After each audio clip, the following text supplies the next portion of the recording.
உலகாளும் எழில் வேல்முருகன் வீற்றிருக்கும் நல்லூர் கந்தசுவாமியின் தெய்வீக திருத்தலத்தின் மகோத்சவம் தனித்தன்மை பொருந்தியதாகும்.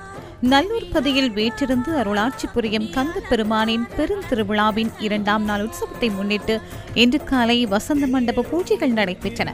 தொடர்ந்து தம்ப பூஜை நடைபெற்று முருகப்பெருமான் வெள்ளி மயிலிலும் தேவியர் இருவரும் வெள்ளி அன்ன வாகனத்திலும் உள்வீதி எழுந்தருளினர்.